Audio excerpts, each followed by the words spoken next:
Good evening, Free Enterprise fan.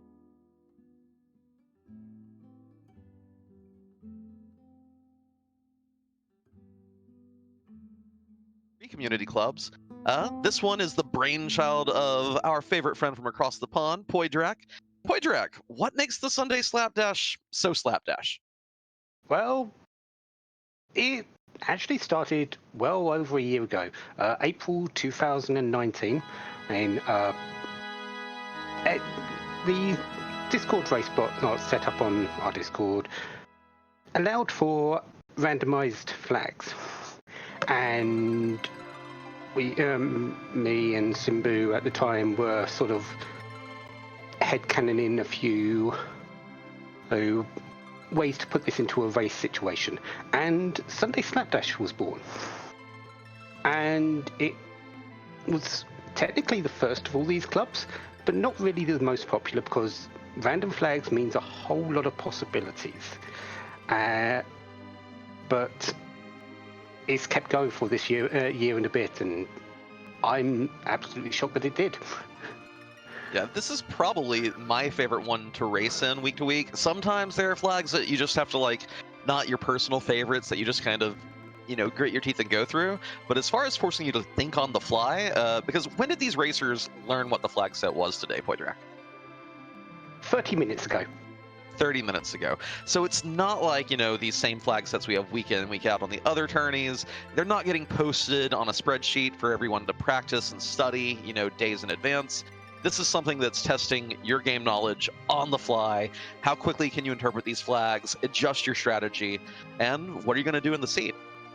Yeah, and every week, it's going to be something different. You're not going to see the same thing twice. Heck, I don't think we've seen a single duplicate flag set in the one and a bit years so far. Very nice. So if you feel like things are getting stale, hop into your Slapdash. Should be starting soon, but let's take a look at these flags. Chad, of course, the flags command will pull them up for you. Right off the bat, I see we have that random 5 reminding me a little bit of a bull gauntlet, but just win the game. So what are some of the, what do you think would be some of the real, nasty random objectives that our racers might be picking up here today? Considering some of the other parts of the flag set, moon bosses, moon objectives will be a sort of high on that list. The giant will be high on the list as well if the grinds aren't available.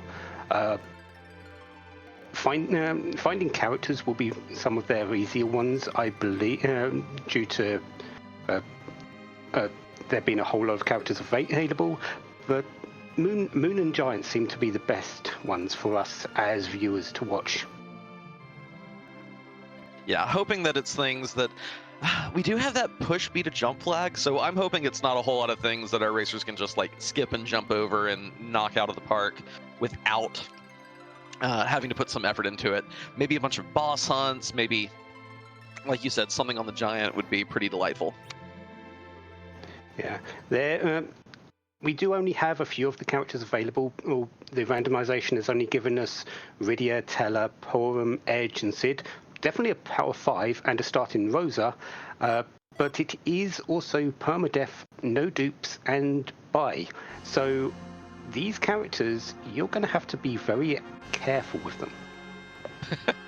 And we do have the Darkness Crystal to start, so push me to jump gives us free underground access, and the Darkness Crystal gives us moon access. So right off the bat, we have the full world at our disposal. It's gonna be real interesting to see where Antidale and Dia take this out the gate. With the characters in play, there are free character spots you can check, and only Rydia, Tella, Porum, Sid, and Edge are out there, and no dupes. So are we gonna see everyone try to hunt down an Edge, or just I saw the boss of the vanilla ribbon room, so they can't skip over that today to get the items because it's an objective. Oh, that's fantastic. That room, of course, is one of everyone's favorites on Push Me to Jump because you can just grab your 2 items and be on your way. Well, not today. The Slapdash forbids it. And Dia's making full use of that push B to jump, heading in toward Repass and just jumping over random bits of scenery. Picking up that Sid, gonna round out the team a bit more. Antidale, on the other hand, is going shopping. Shops today have been shuffled. However, vanilla items are still all intact. There's no randomization, it's just they've been shuffled within themselves. The one caveat is they're all free.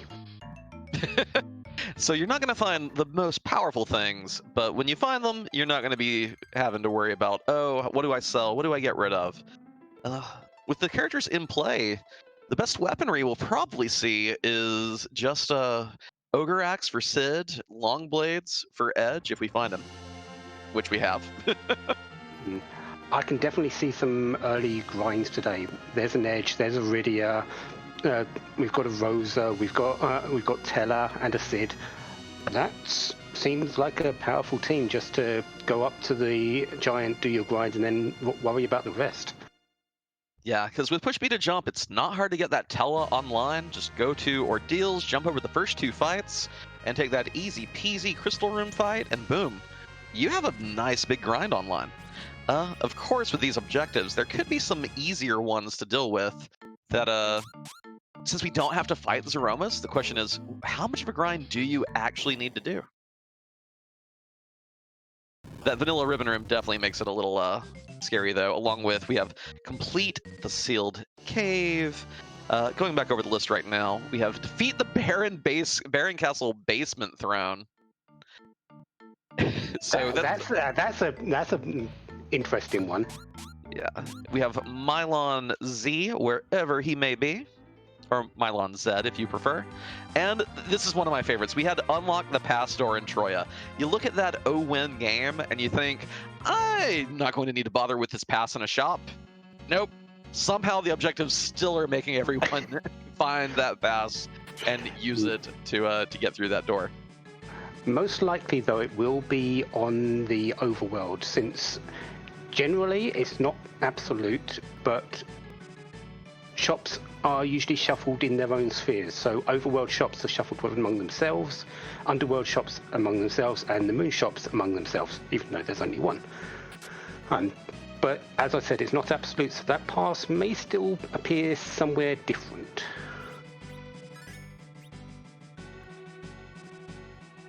Antidale heading on over. Oh, and excellent, excellent. We are getting these objectives populated for you, chat. Apologies on the delay with that, but we'll have them ready for you soon, just to be able to keep proper track going forward. Complete the sealed cave is a nice one, because that means you have to beat the boss. Yeah, no jumping out of there, no jumping past the ribbon room. Baron Castle basement throne, you can jump to it. You don't have to do the rest of the castle if you don't want to. Was that a Bahamut summon as the Ordeals reward?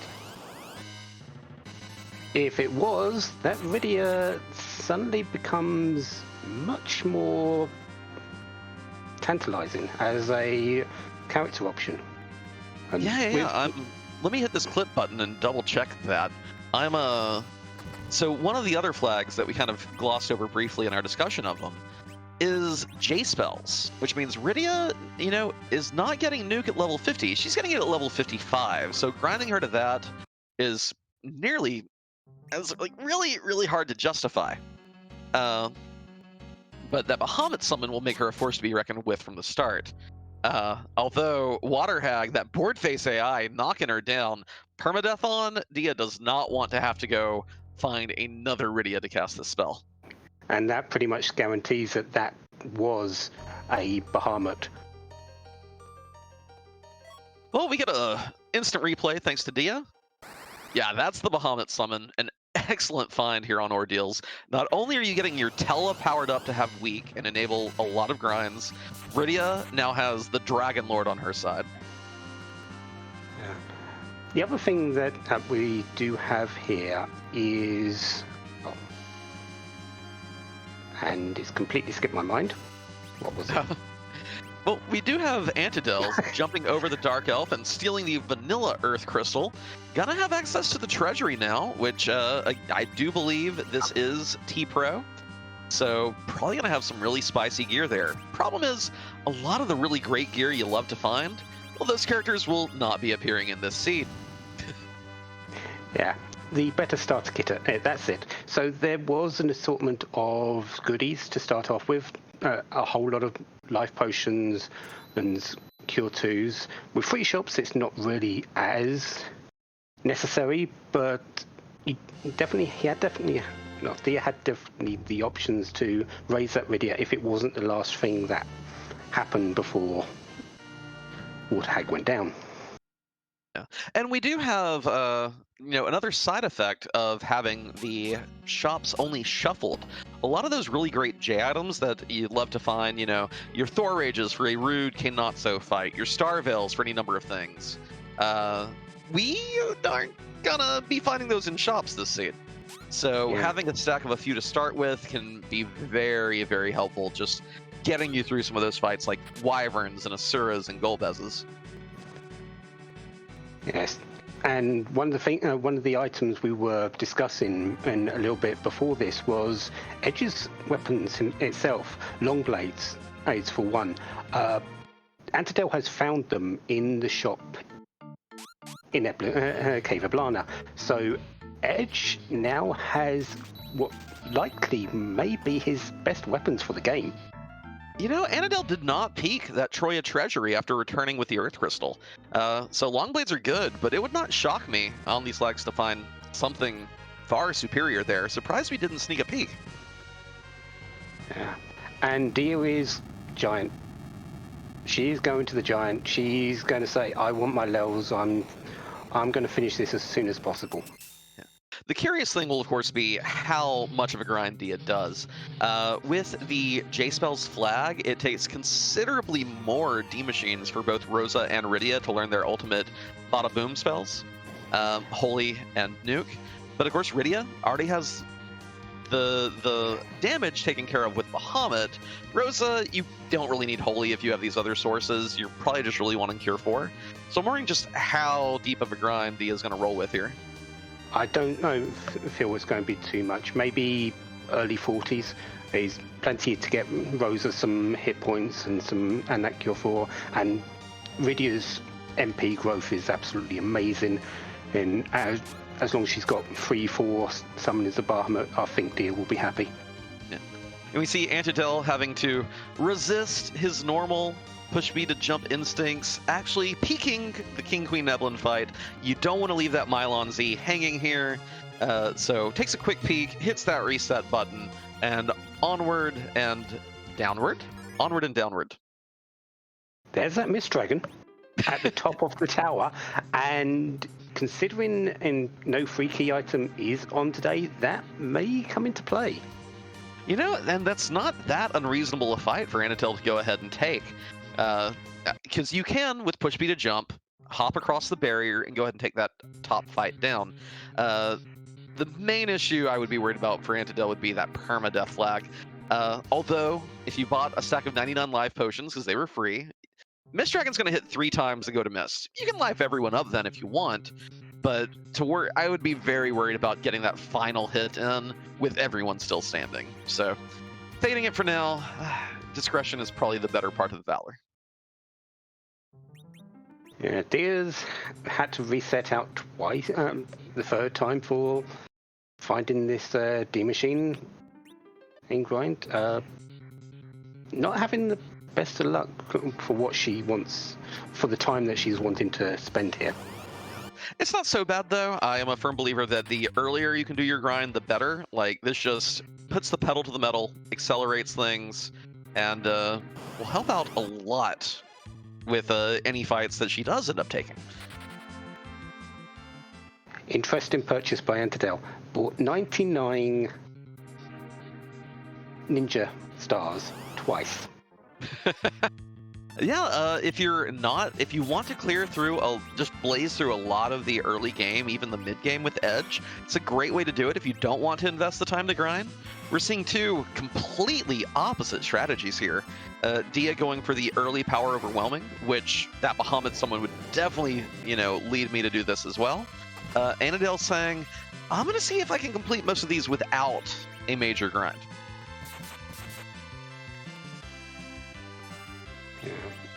Yeah, so Antidale is definitely going to be ahead on checks, but Dia's going to catch up a little bit from just having the pure levels.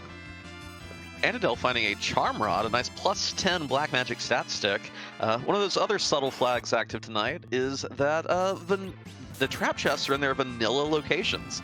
So if you're familiar with where those monsters are lurking in their boxes, you can actually get a lot of really good T-Pro loot just by dodging those known locations. Antidale's definitely got to focus on shopping right now. Picking up all the items he's going to need. He may just feel he wants to know where things are before, where he stands as a team before moving on and getting those levels or finding where his bosses are.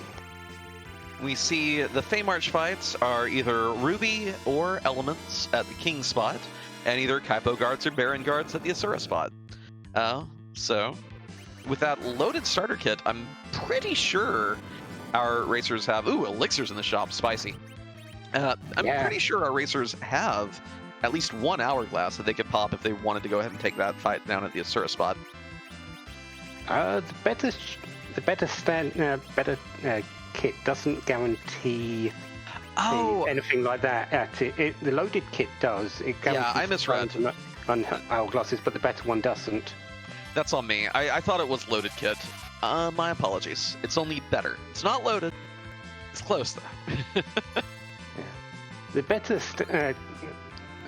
kit does give you one or two extremely powerful items, such as has the possibility of a Moon Veil, a Star Veil, Moon Veil, a summon for Rydia.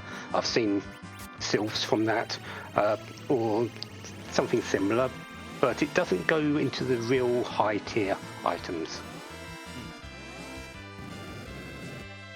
Dia here, continuing with that D-money grind, nice and smooth here. Very nice that the seed rolled the life glitch enabled tonight. Only one of our major glitches in play, which makes this grind a lot better than some others. Just the fact that you can get 2 or 3 D machines per kill by using that Vitality Zero glitch is very strong. And once she's done, these levels are going to be quite ridiculous. Yeah, but as you said, how far is she wanting to go? Is it going to be the full 31? Did you say that was for Rydia to get nuke? 35. 35. Yeah. Okay. Or just maybe 20 to get a decent smattering of levels on everyone. Yeah, I think with how strong this team is now, and with how early Rosa learns Cure 4, you don't need to go too high. You have the Bahamut summon, you have your ninja friend, you have Tele for utility. This may be a fairly quick grind.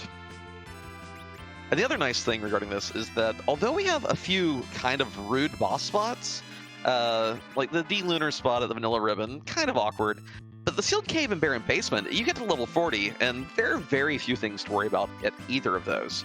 And our one true boss hunt, Mylon Z, could be at the worst spot, but if you give me 2 characters who can cast Blink, I'm not worried about that one either. So just a very good team to take down all these spots at, kind of middling levels, like high 30s, low 40s. I think you'll have a great time. Yeah, definitely got all the tools needed to win this seed in a fair amount of time. It's just that one boss hunt could be the difference maker, in my opinion. Someone in chat suggested that the Rudis would probably be at the Dark Elf spot. Push B to jump creates such an incentive to just take the item and run that for Mylon Z to be dressed up as a Dark Elf would probably be about as nasty as the seed could possibly be. I can accept that one. I do have a wondering perchance to roll some fairly bad seeds on the Sunday Slapdash in the past, and I always snicker because I have to run these as well. I put it as a sort of mandatory bit, today excluded, for me to run my own seeds. And sometimes I hate myself for it. Antidale buying 99 passes. Yes, I would like 99 rides on the Zeromus train, please. Wait, there's no Zeromus? Oh well, it's required anyway. And also, the Bull giving the Pan reward kind of being a little punishing for...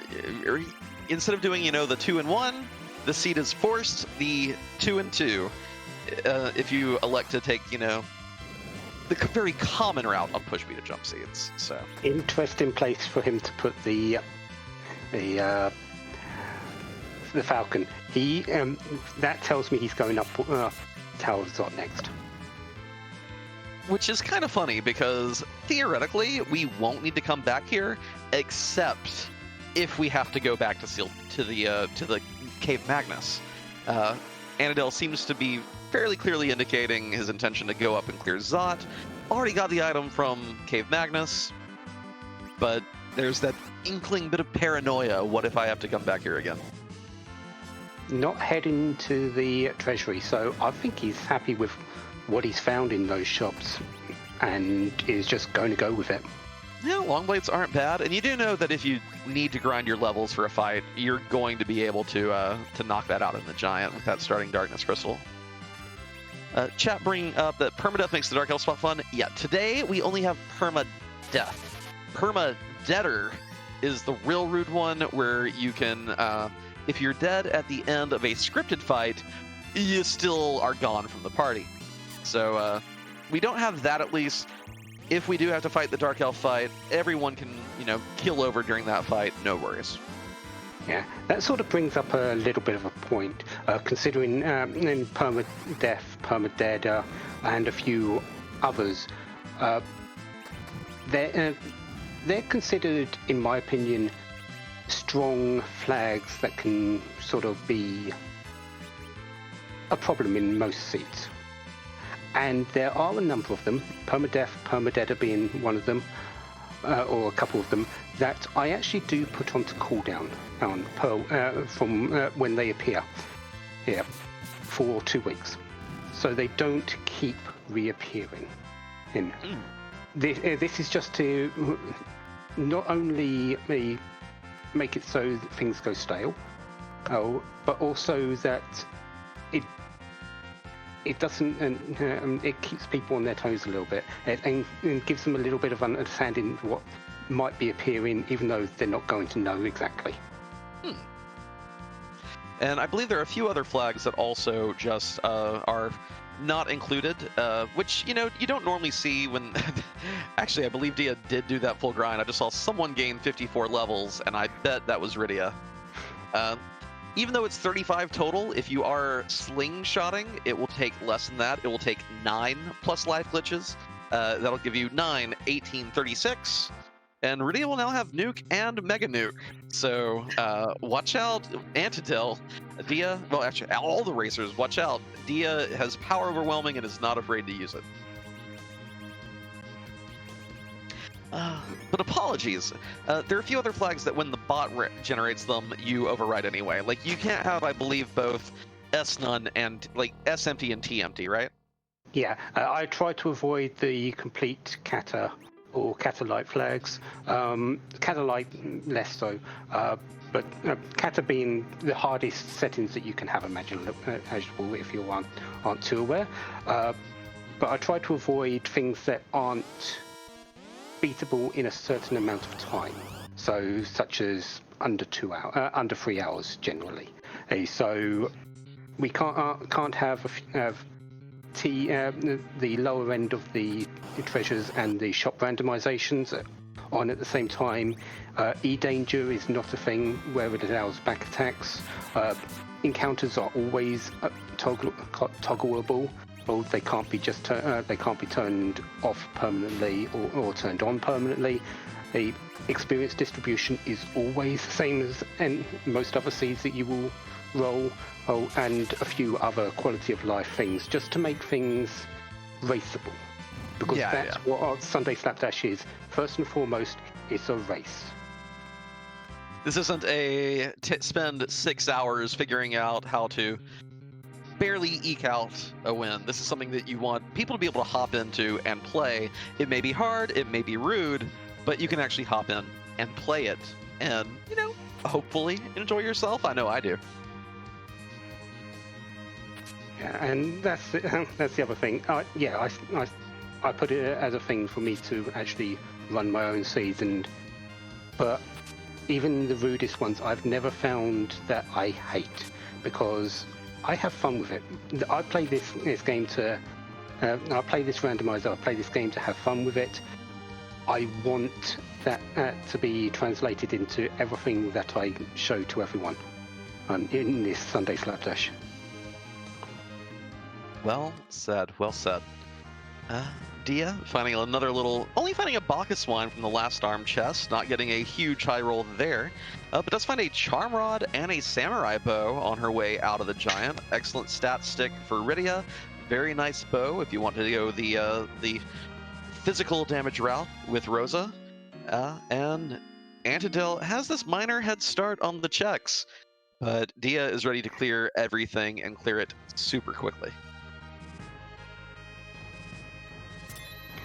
It's now just a matter of racing. And how quickly can Dia get through these checks, go into the moon, and kind of clear out things up there, while Antidale looks like he's going to stick on the Earth for a little bit. We get a vanilla Baron Key from the inn. Baron Key, of course, one of the less useful items on Push B to Jump. You can hop over the guards at the castle gate and go ahead and clear that entire zone without the requisite key item. But if Antidale is intending to just get XP through normal gameplay methods instead of a specific targeted grind, hitting 10 key items before them would be really helpful, and it's looking like he's on his way. Yeah, currently got 5, which for 20 minutes isn't too bad. Especially considering it is key items in the main location, summons, and moon bosses today. And we get our first peek at who is on the basement throne. That is Kenatsu. You definitely don't want to doing that without any levels. Yeah. Kenatsu, of course, will open with a punch, pretty potent at that location as well, if I recall, and then it uses a wave attack that does damage roughly equal to 4% of his current HP. At that Odin spot, it's around 20,000, a little bit over that.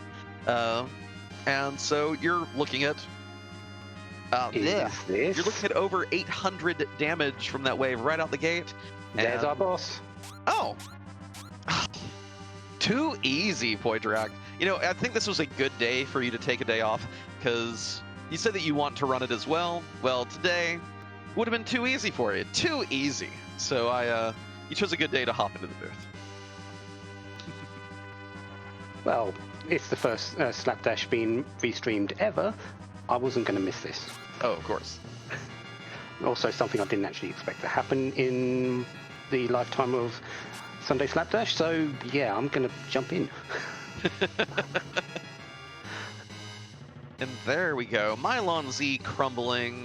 When we get the pop-up afterwards, that'll be 2 objectives done for Antidale, none for Dia yet. But Dia is headed headlong into that vanilla ribbon room. Let's see what boss we do not get to jump over today.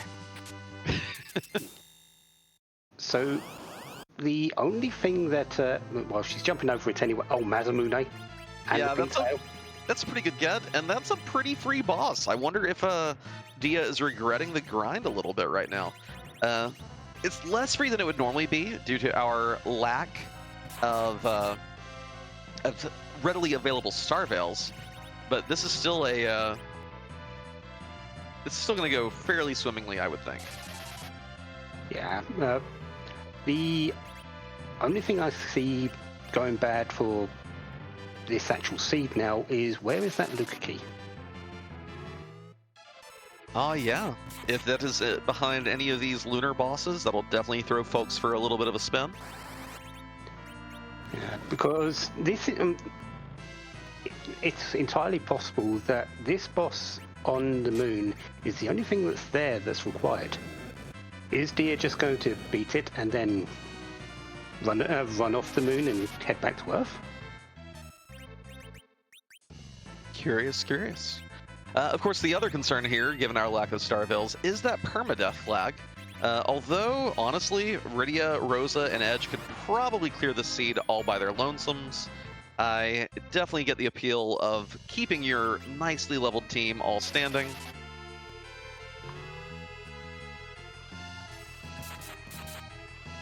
Yeah.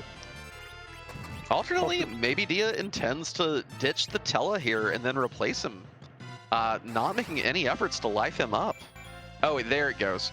But I would be worried that maybe she's already done too much damage. Oh, so close.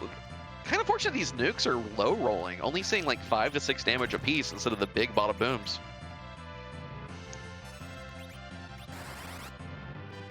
The big question though is, how are those Starvales holding up? Because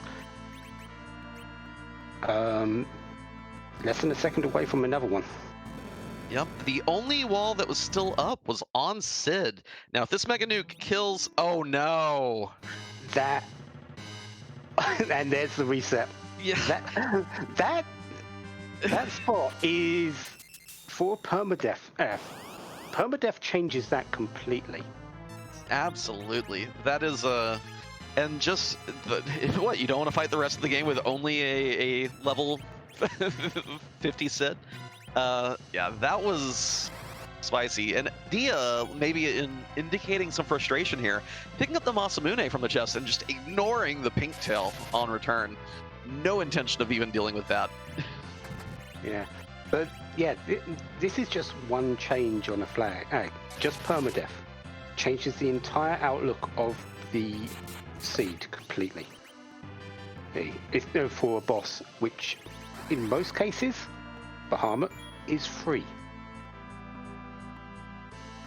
But today, you can see where he's decided to be a little bit more problematic.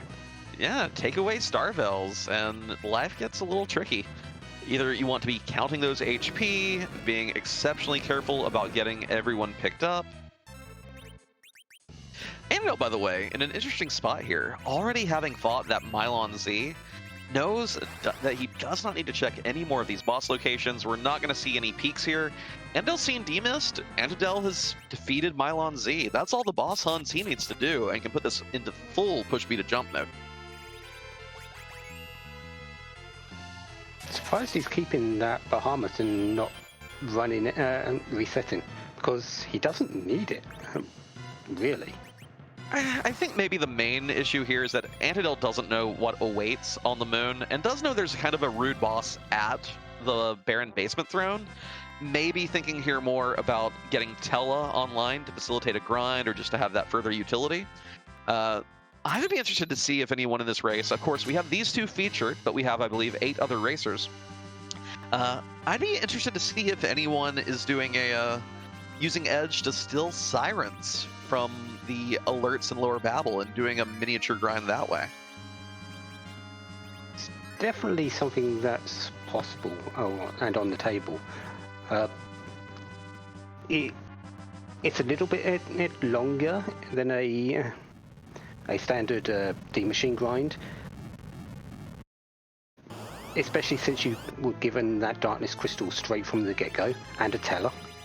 Yeah. But it's still definitely a possibility that some people may be considering. Find Dr. Lugay and Balnab at the Plague Spot. Not too rude here. It's a relatively lower HP, I think, than some of the other moon spots. And to have it split 4 ways between Lugay, Balnab, Lugay Z, and Balnab Z is pretty kind, actually. So with the damage that Dia is dishing out, shouldn't be too bad here. Yeah, especially now that she's got that Masamune in Edge's hand. Berserk him up. The rest should be fairly simple.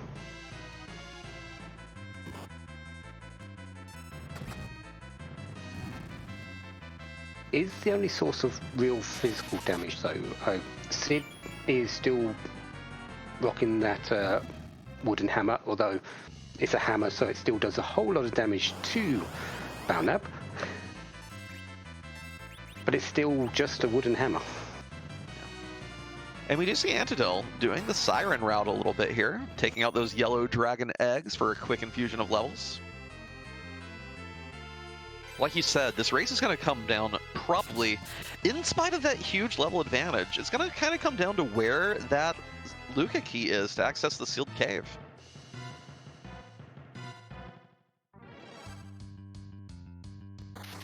If it's on the moon, Dia is looking to be in amazing shape. If it's behind one of these other remaining Earth checks, advantage Antidale. I wonder where he got those sirens. Did he? Because he's only had 2 of them, so it might be just things he's picked up along the way. That would be my guess as well. I think if you were to, I think if you had stolen them, you would have stolen a little bigger of a stack. And we do see him now making the route to do that pan check. Gonna get the Sylph item and the second Sheila item this way. Dia finds another tail, which has both of them. Could use a, well, you have to have the hook to turn them in. That island's a little too far to jump to, even on the April Fool's flag.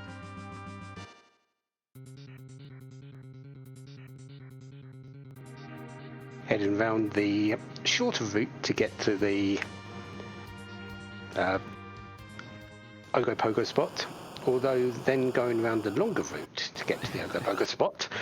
It's kind of interesting with the push speed to jump flag that I don't think anyone has really mastered push speed to jump yet. I think that every racer, like especially like all the regulars, probably knows like 80% of the tricks, and then there's that extra 20% that either you just haven't ingrained into your head or you haven't witnessed or taken part of. I think that's one thing that Push Me to Jump could really use, and that's that a group of racers coming together and going over every dungeon together and figuring out exactly what the shortest route is. Like, and here Antidale, the first time he was in Fabul, he jumped up to Sheila's tower. This time, actually walking through. So sometimes you just kind of maybe forget, or there's also a lot of muscle memory with walking in these dungeons that it kind of that Push Me to Jump forces you to have to consciously override. So if you're not consciously doing it, if you're thinking about other things in your game, what your plans are for your upcoming fights, then yeah, it's very easy to miss those minor optimizations. Yeah, but I kind of don't want people to sort of get together and talk about it, because that's actually one of the things I find interesting about the push speed to jump flag is the way people route it. If things became standard, it would be a whole lot less interesting, in my opinion. And you want to see these diverse run around the world. I mean, that's true. I mean, I think we'd still have lots of divergence in routing. It's just more thinking about the individual dungeons and how you can save time within them. And Dia comes up big at the very bottom of the moon. Relatively easy fight. The Baron guards there don't have the boss bid. You can put any number of status effects on them, including Toad. And they give that Luca key. This means that Dia is actually in go mode.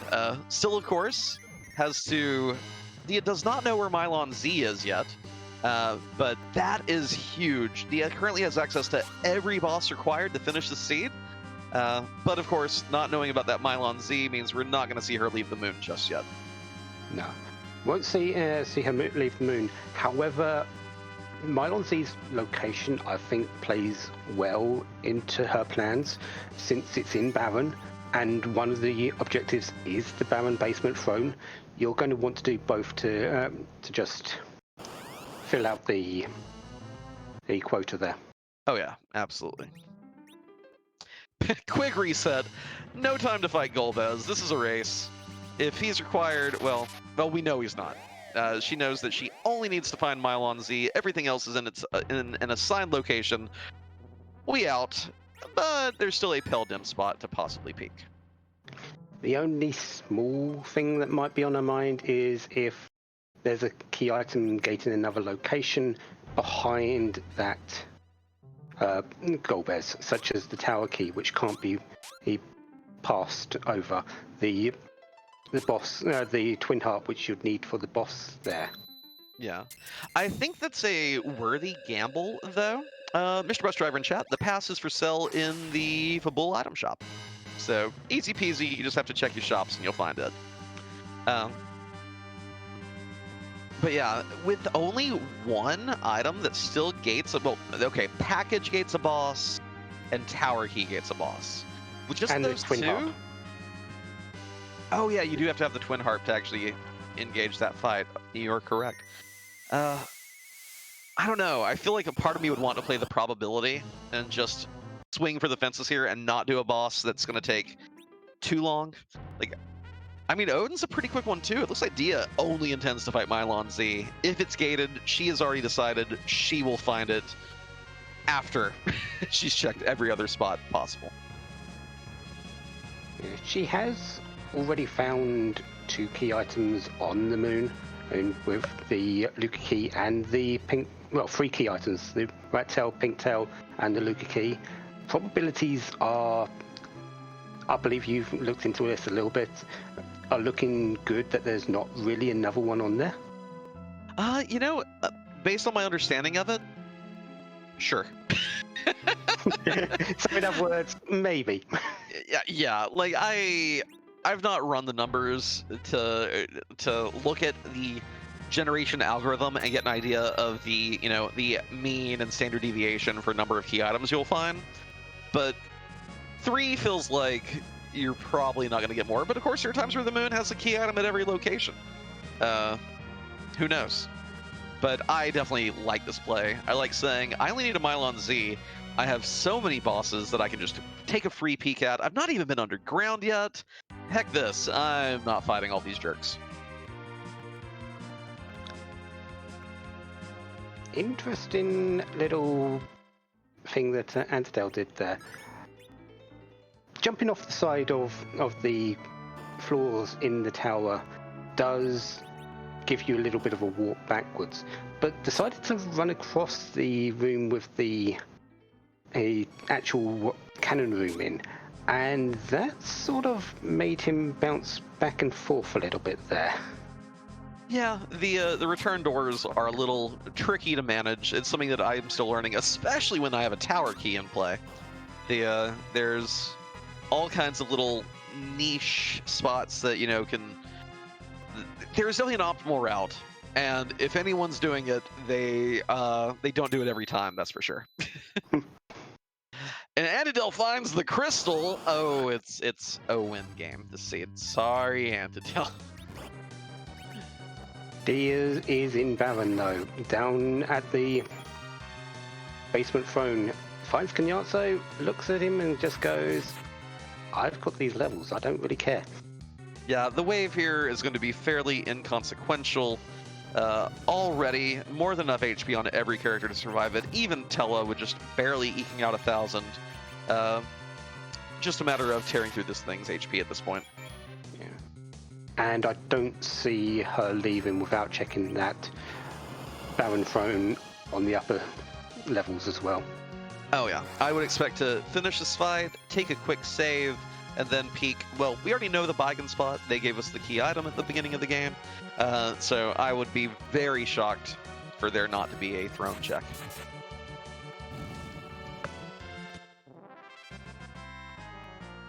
Antidale feeling a little more confident in his team, returning down to take this fight as well. Yeah, got a few more levels, a few more hit points under his belt. Wouldn't be surprised to see him just breeze through this a little bit easier than what he would have done earlier. Yeah. And there is the tower key as a reward. We'd mentioned those 3 locations that are gated by key items. One of them already along the path, so one fewer thing for Dia to be worrying about. Of course, she'll have no worries if she saves and runs back in here to the throne room. Yeah, one of the things she hasn't done yet is actually go into the underworld. So she's going to still have to go down that hook route unless she finds the magma key in some random spot somewhere. And of course, we'll see this purple row, be very glad for it. Of course, you don't know if it's Mylon or Mylon Z until the fight actually engages, but no worries here. Shrimmel in chat asking, what is this jumping ability? The April Fool's 2020 flag that Boardface gave us was push B to jump. Lets you push B to jump in the overworld, and also push B to jump as the command in combat. Little April Fool's flag that is really loved by the community, just because it really shakes up the meta of the game so much. And it was rolled as one of the random flags today for your Sunday Slapdash. Won't always be available, because it's random. In the randomization that I chose today, it's a 1 in 3 chance. In the normal ones that I would do, it's a 1 in 2. But it's definitely not always going to be there for Sunday Slapdash, just as all the other flags. It's random. Yeah. Do you put that one on cooldown just because of how much it changes the gameplay? It is one of my considerations for changes in the future, yes. Gotcha. I've got to go through the entire flag set at some point soon to see what is actually being done with it, and there will be changes happening in the future. When they happen, I can exactly tell you, but they will be happening.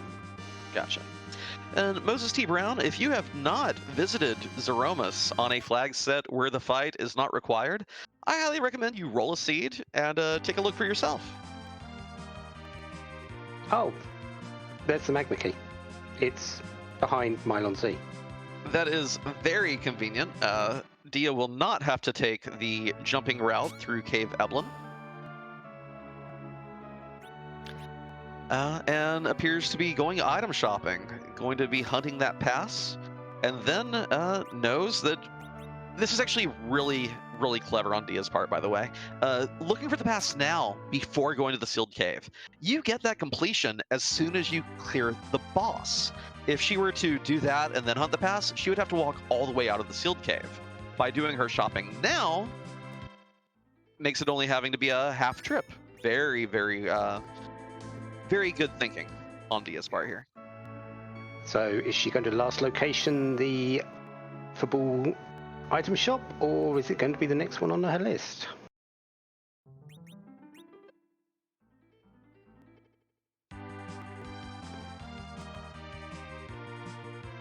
Excellent use of resetting there to avoid having to walk all the way back to the airship. And yeah, just crisscrossing the world west to east. We'll be finding her pass here.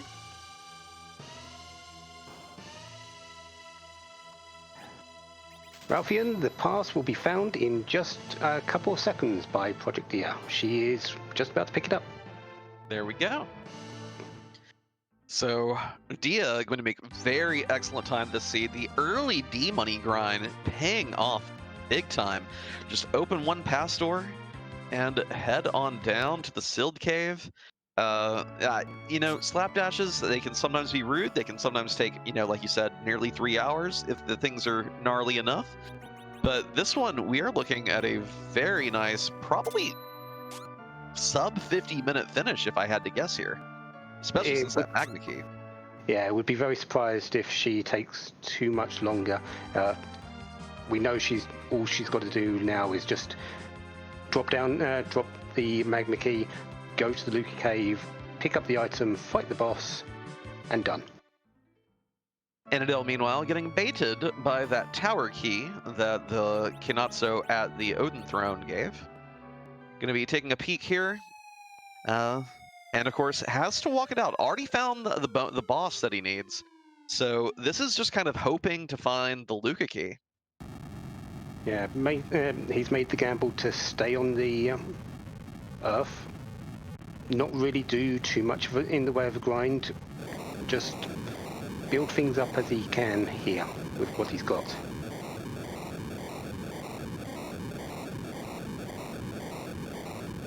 Unfortunately today, it's not paid off quite as well for him. Yeah, Moon completely vaunted today. Aside from the one required spot, also just next door, the...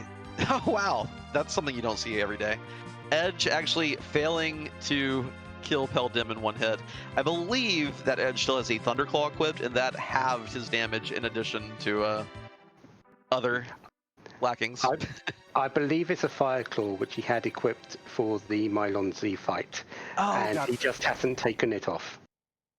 Yeah, any elemental, any of the 3 basic elements will result in you dealing half damage. It is one of the reasons why I always try to buy a Poison Claw for my Yang. There's nothing more annoying than having him be your physical damage dealer at a Peldim fight, and his already relatively bad damage is even further halved. So painful. And of course, cat claws are too expensive for you, aren't they? Oh, goodness. So pricey. So one sad thing is that because Dia is doing this, we're not going to see the really cool way to use push B to jump to exit the sealed cave. A lot of these little orange cave walls you can actually jump to, and they count as return tiles, and they'll take you a floor higher in the cave. Won't be seeing that, of course. Dia will be wrapping this up as soon as she takes care of whoever this boss is. Just a quick safety save, just to make sure it's not anything too rude. A Wyvern or a Wyvern or a Rubicante here might Yeah. in some plans, because Mega Nuke is still available and Rubicante is just rude here. Yeah. This spot is one of the fastest and the highest magic attacks in the game. And Dia did let that Tela gain levels, but I think Edge would still be fast enough here, even if it is Wyvern.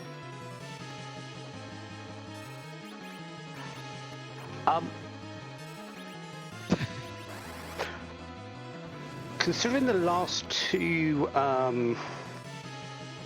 community races that we've had have also had a silver at this exact spot. Is this even randomized? That is one of the questions.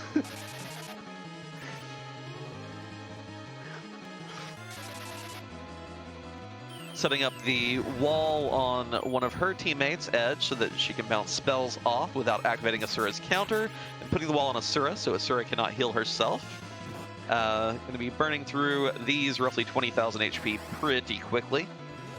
In spite of the speed of the magic attack, the physical attack's not so bad at this spot. So I think just one more spell or one more slash here, and Dia will be bringing this home with well, I will not jinx it. I will not commentators curse it. Let's just hold our breath 1 minute longer. You can and jinx it all you want. I don't think she cares. I think she's going, I'm done. Yeah, this nuke should do it if I've been counting right. Of course, you're not done until it says all objectives complete.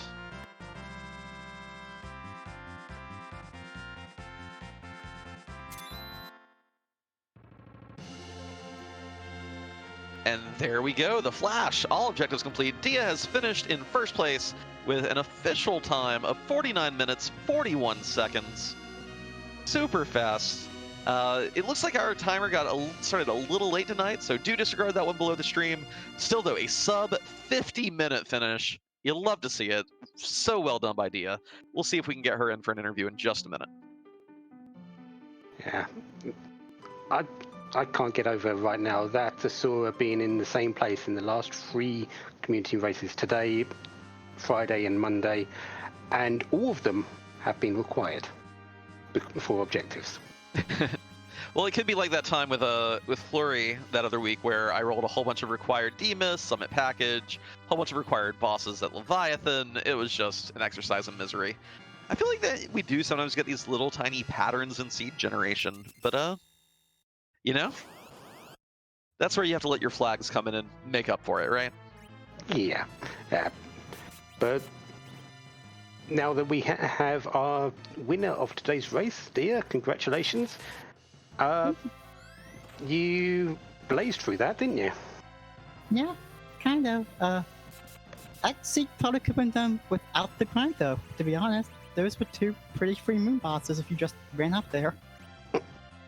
Yeah, did you go into the seed kind of expecting to? Did you intend from the start find a Tella, do a D machine grind, or did something else happen with your loot, your key items that made that so super appealing to you right out the gate?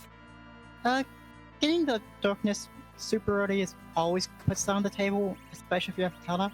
And then just like once I saw that, I was just like, okay, definitely D machine after we get Rydia and a full party, so we can slingshot her up. It takes a bit longer because J items, J spells are on, so you need to go a bit further to get Nuke on Rydia, but it's not too bad. And the reason I went for that is because I knew I had to beat that Ribbon Spot boss. So my thought process was, well, let's get ready for that, make sure we can beat that, head moon, collect those two items, just clear that out as well for boss checks and key items, and then just go from there and just finish up what's left. Definitely laid out well. Yeah, definitely laid out well for you.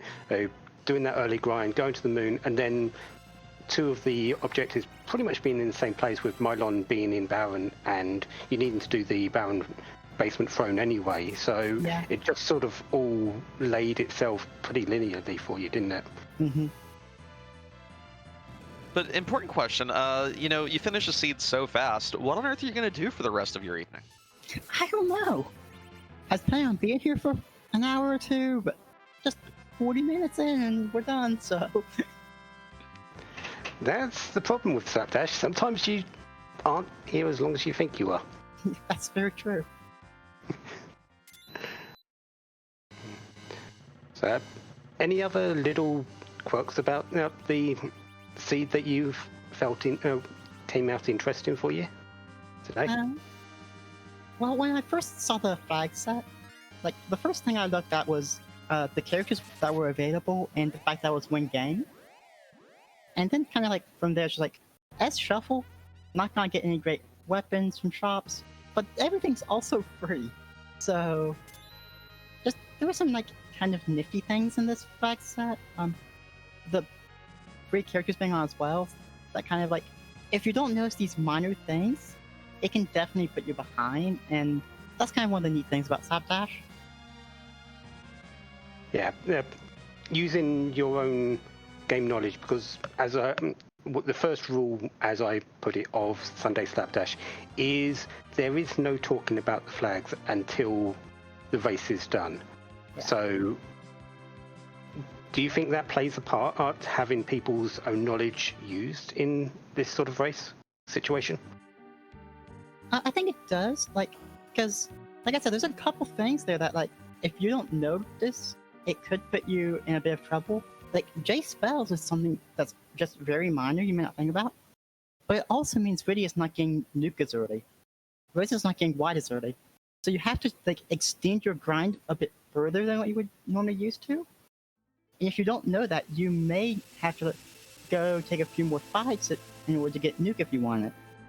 And it's just like those kind of minor details play a big part in things. And there's a number of flags that weren't showcased today, but that do appear that aren't used that often. And I believe you said it yourself in the build-up. There's a few flags that even you don't know. Yeah. So how they work exactly. Like, I'm not used to using a lot of the glitch flags that aren't as common, so like those are things that people can take advantage of better than I can. But like, it comes down to like just knowing a lot about the game, knowing a lot about what the flags are, so that you can just kind of best take advantage of them.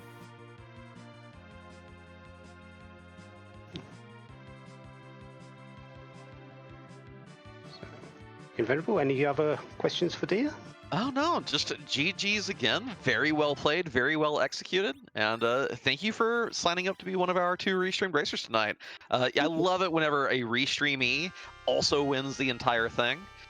So you put on just a textbook show, just schooled everyone tonight. Very nice to see. Also, I didn't end up showing it, but permadeath was on. Yes. Isn't that why you reset when your Iridium died on ordeals? Yeah. Yeah. Like, so that was also something that definitely comes into play. That's like, oh wait, Sid's the only one who survived Bahamut. Reset.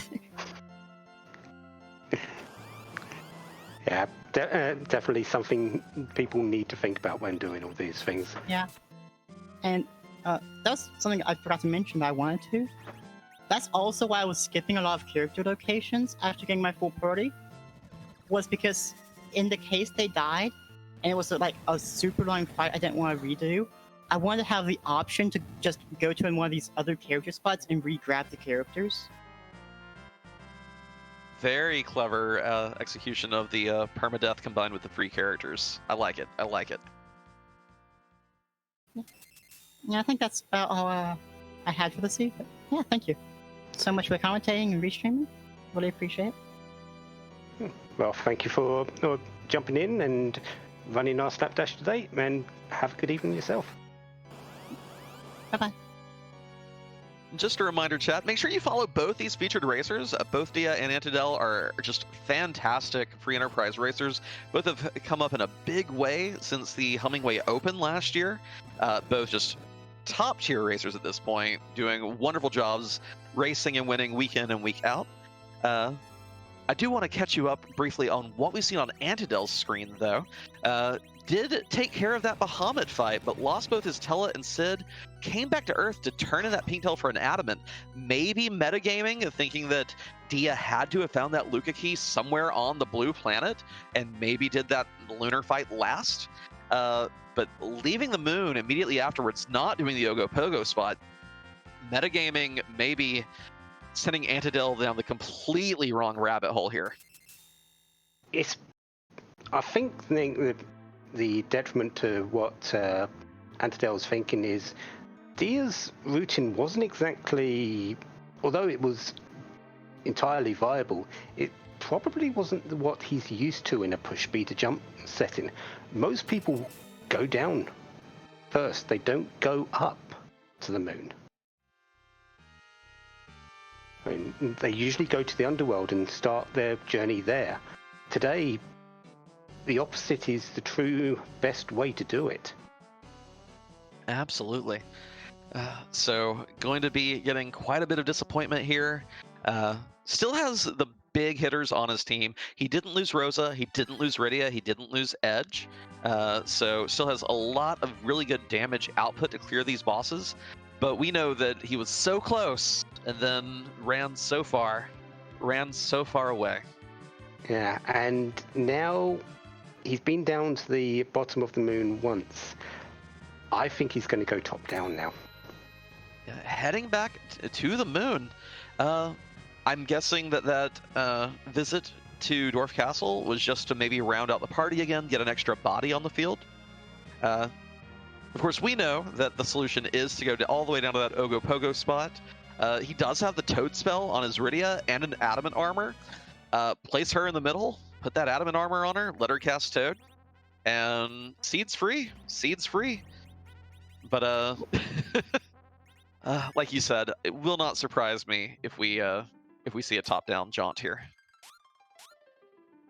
Yeah, also does have the mini spell, although it's not quite as good against the spell casting of the Baron Guards. They still will use Mini and Mini and Piggy after respective attacks.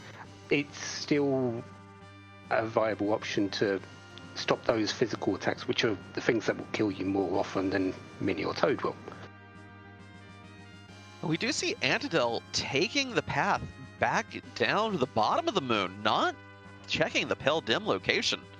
I'm kind of glad to see this for Antidale's sake. I can't wait to ask him what was going through his head at this point, because he was just down here. Was it just he really wanted to get a full party again before tackling it a second time? Is he going to skip over to Wyvern Spot? Yep, there he goes. Uh-oh. We know this is Goldbears, and he is staying with it. Oh no, there it goes. Yeah, even with that adamant armor, you're gonna sit there like you're gonna think, do I want to do this fight? No. Do I think the winner of this race, who Dia's the only one who's finished, by the way. Like we're now over 10 minutes past that, no second place in sight. Antidale definitely thinking there's no way it's that Golbez, and here we go again. Once more into the breach. Left. No, he's going right again, so he is heading back down to the bottom. I mean, one of the recurring push me to jump race, which Antidale administrates that Mysidian Jumping Club every Wednesday, kind of the little weekly community showcase, a community club that he's put together. One of the big memes is Saveless Wyvern, which, you know, there's Keyless Tower, where you go to the lower Babel without the tower key, you commit to maybe going there twice, and then I love Saveless Wyvern, because with push me to jump, just as we saw with Antidale, you can jump across that altar, but if you go in the door next to it, that does not take you to the save point room. It counts as a return door. So Saveless Wyvern is like, you know, the Galaxy Brain, courageous play. This time, though, Golbez waiting there. Ha, ha, ha. No luck today. There's also the saveless top of tower immediately after going into the giant into upper lower Babel, sorry, through the hook route out on push B to jump, which is risky as heck, but it still is a possibility if you see a fairly free boss there. Yeah, you're hoping to see like King Queen Evelyn there, alternately maybe something like Water Hag if you found good armor, but you really don't want to be doing it with permadeath on, just because. Well, I mean, King Queen Evelyn would still be fine, but there are a lot of fights there that even if you could win, you'd be running the risk of losing, you know, half your party to it and maybe not getting anything out of it. And usually the place you've saved is before even entering the Cave of Blana on the overworld, and that's a very big time loss. Easy peasy fight here. Edge with a Thunderclaw takes down the Balnab part in a single hit. Rydia comes and sweeps with Bahamut to take care of the not machine Lugae form.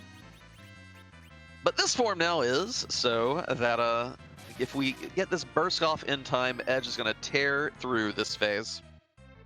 Rosa has a Heron robe on, Porum in the middle, I think pretty much very close to relative 1, if not relative 2. So yeah, easy berserk start there.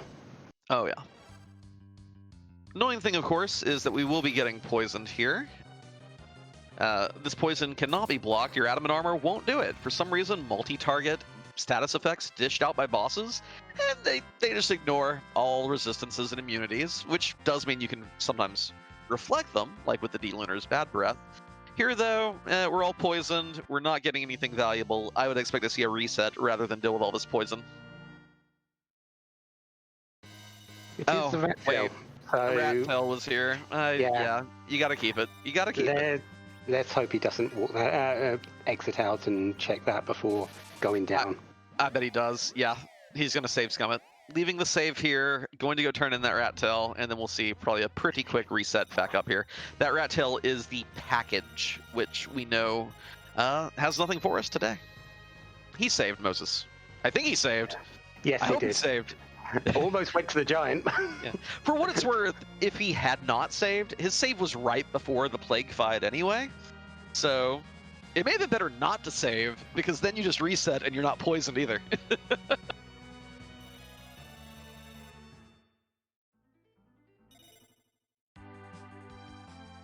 He has helped everyone's eyes, though. He has turned the flashing effects off, so we won't be seeing the poison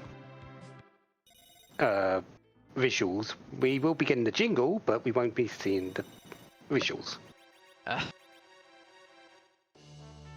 And here's the package. Spotted that in the spoiler log on Dia's side. There's the reset.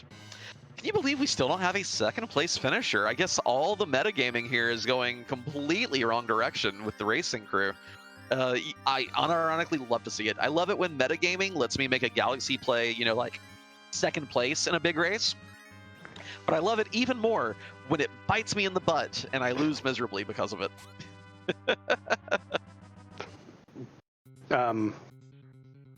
When did that start happening for you? I mean, it I mean the losing in a race. I mean, I forfeited one the other night because I got completely confused about when I had last saved. But here we go, on the right track. Antidale finds the fight that we know has the goods, throwing Mute out with Rosa to avoid those Piggy and Mini counters that the guards throw out. He'll be very thankful to have that adamant armor here, probably. There's that big punch on Sid, but this Sid is not the same as the one that he had before. This Sid does not have any decent equipment on him, so 1600 is actually a fairly small hit, I would consider. Rydia wearing that adamant armor, shrugging it off to the tune of 1 point of damage. Well, adamant armor is usually best on your strongest character, and with a Bahamut summon at your back, Rydia is usually a strong character. Oh yeah. And conveniently enough, summon magic does not actually draw the counter spells from these guards, so we're not even seeing the additional flash and animation.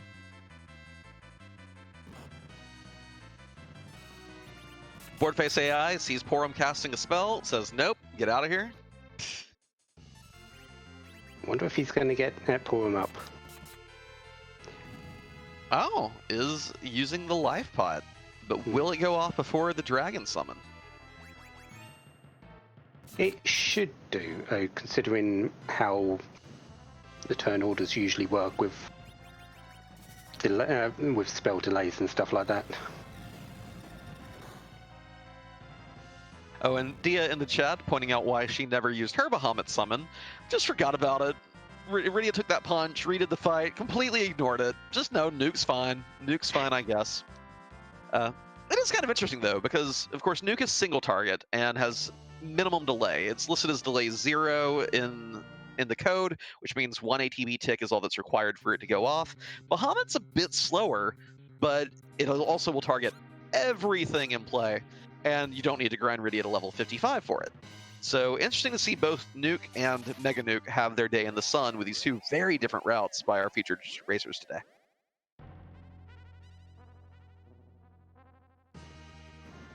He's now got his Luca key, though. He's going to kick himself for checking so many different other places, but he now knows where he needs to go, and that is Luca Cave.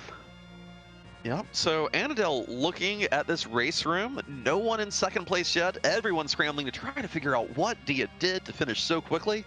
Antidale has the goods, but will he still be able to claim second place, or is someone else going to snipe him? All comes down to where they are. We don't know this.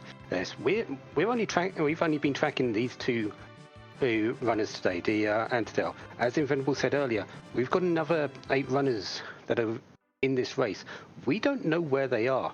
We're just seeing the Discord or as these times come in. So it could be any time between now and when they want to press that dot done.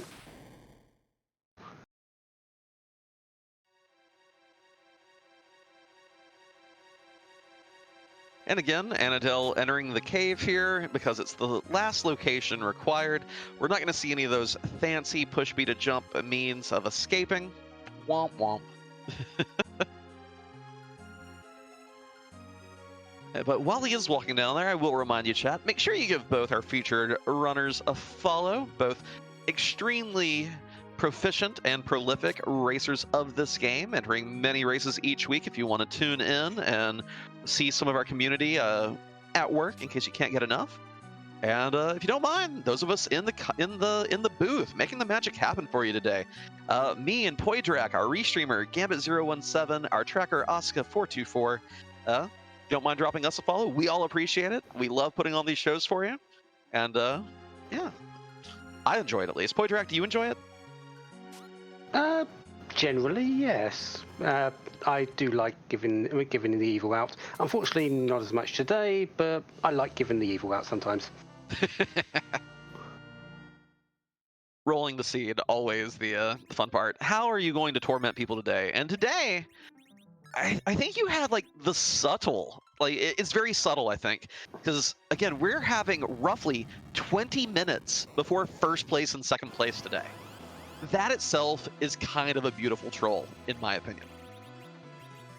Yeah, it's still who knows where everyone else is. It's definitely over 20 minutes now. I think the timer is around 1:50 behind, so it's definitely over 20 minutes today. How long is it for everyone else? Because we still haven't had that second place finish. Is Antidale going to take that title?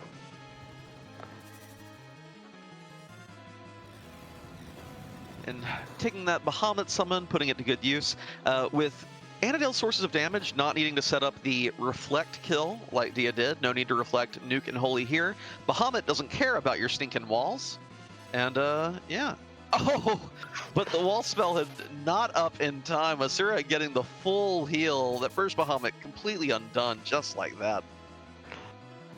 Yeah, I don't think he's going to mind. Riddy's got plenty of MP. The edge is going to shore up the damage a little bit, and now that the wall's up, the rest doesn't really matter. Even Porum was getting hit for less than 100, and I don't think he's got anything to worry about that amount of damage. Yeah, the main concern is getting sniped at this point. Again, you have to be worried if you're Antidale. Again, 20 minutes since the first place finish. Is anyone about to snipe you?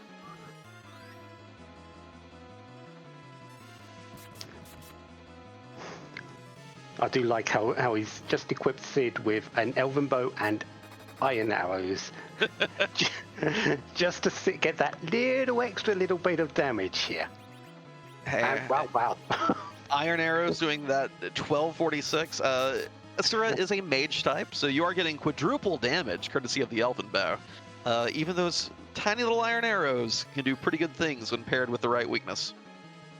Yeah, and with Sid's natural high strength gain, in the arrows can do a fair amount of damage when necessary. And there is the crumble. And of course, we gotta wait for the yada yada yada, blah blah blah, all objectives completed. And there we go. Antidale in second place with a 1:13.36. Get your GGs out in chat for Antidale. Our featured streamers taking first and second back to back. Back to, back. Can't wait to get Antidale in here and pick his brain a little bit about, oh, there he is. Antidale, GGs. Thank you. So, you went all over the place, didn't you? I sure did.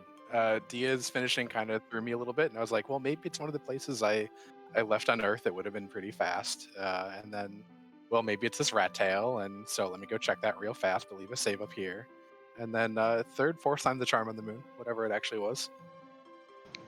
Yeah, I was gonna ask, what specifically went through your head when you saw that dot done? Were you thinking, like, you said Earth, but then you went moon, then you came back, like, was it just you couldn't really decide, like you were trying to think of what could have been that fast, or what was partially what all was partially the Bahamut summon makes Dwarf Castle pretty free, so it could have been that, even though that's a little bit of a lengthy check, and I'm not sure Dio would have normally done that.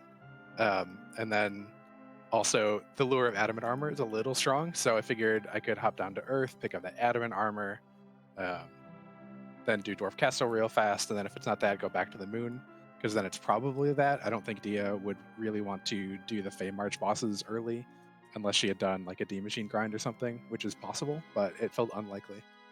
Well, the fun thing is, Dia never went to the underworld until it was the last location, and she did go and do that D Machine grind, then straight to the moon, and went to Baron, found everything else that was required, and then went underground. Yeah, that makes a lot of sense. Yeah, You'd want to do it that way. Her routing today just lined up exactly to how everything was being. Every objective was required for that today. Another question I have for you, Antidale, is are you still a firm believer in Saveless Wyvern Spot, or are you having second thoughts?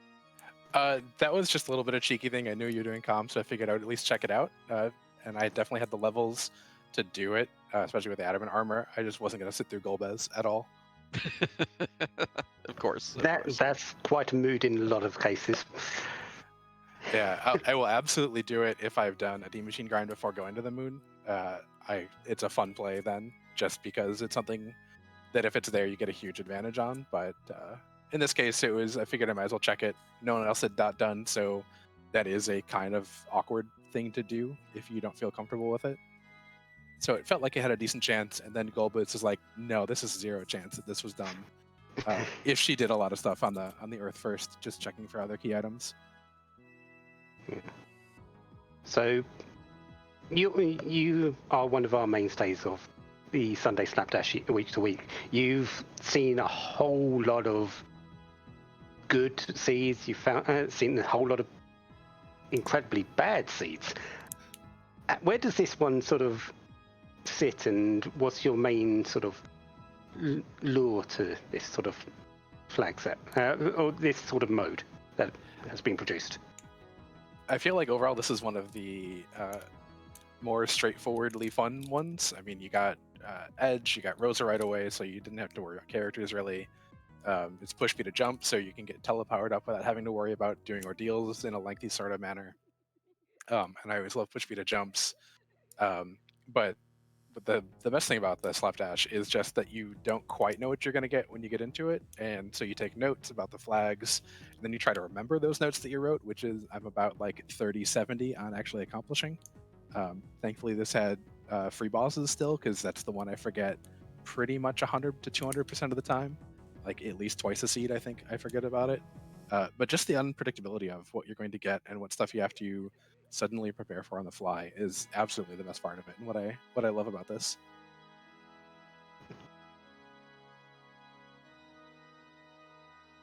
So, do you have anything additional to add to that? No, well said, well said. Thank you again for being one of our featured racers. I told Dia earlier that I love it when a featured restreamer or restreamee wins the race. I love it even more when both the featured restreamees come first and second. You put on a great show for us, and yeah, just fun little seed, fun little flags, and you showcased how to dismantle it pretty efficiently. Love to see it. Thank you, and thank you for both for doing commentary, and Asuka for doing tracking, and Gambit for doing the restream, and of course Poidrac, thank you so much for putting this together every week for going on a year, maybe more now at this point. It's just wonderful and so much fun. Yeah, well, it wouldn't be a thing if the racers didn't join up, and we get a good smattering of people, or both new and old runners coming in week to week. So thank you for keeping on with it and enjoying it. And if anyone else wants to join in, it's the same time every week, 7 p.m. on a Sunday. It'll be restreamed every fourth Sunday of the month as well. So jump in, have some fun, and see what you actually find out about the game. We've found a whole lot of things, including a lot of bugs. Yeah, my theory is that this is actually the best bug testing that Boardface gets, because there are a lot of ways that flags interact that no one's just going to sit down and put a seed together with this to see. Like, there are things that, up to a certain point of complexity, we could all test to see how things would break. At this point, there's a lot of things that we just aren't thinking of. No one's thinking of. And so your Poidrac gives us this smattering of flags, they combine strangely, and something breaks, and then we know, board, fix it. Yeah. The one thing that sticks into my mind is that there was actually a bug with not having 99 arrows in your inventory, and you wouldn't be able to actually equip things properly because of it. And that didn't come to light until a Slapdash race. Yeah. Multiple ones actually, and in the end, I'm still not even sure if that's been fixed yet, but it's still something on the actual table that is possibly there. So yeah, we've this randomizer is 2.5 years old now, is it? Something like that. Yep. Sounds right. We're still finding things that make it interesting. We're still finding things that make it weird, and Slapdash is a part of it. And if you want to be in on that weirdness, you know where we are.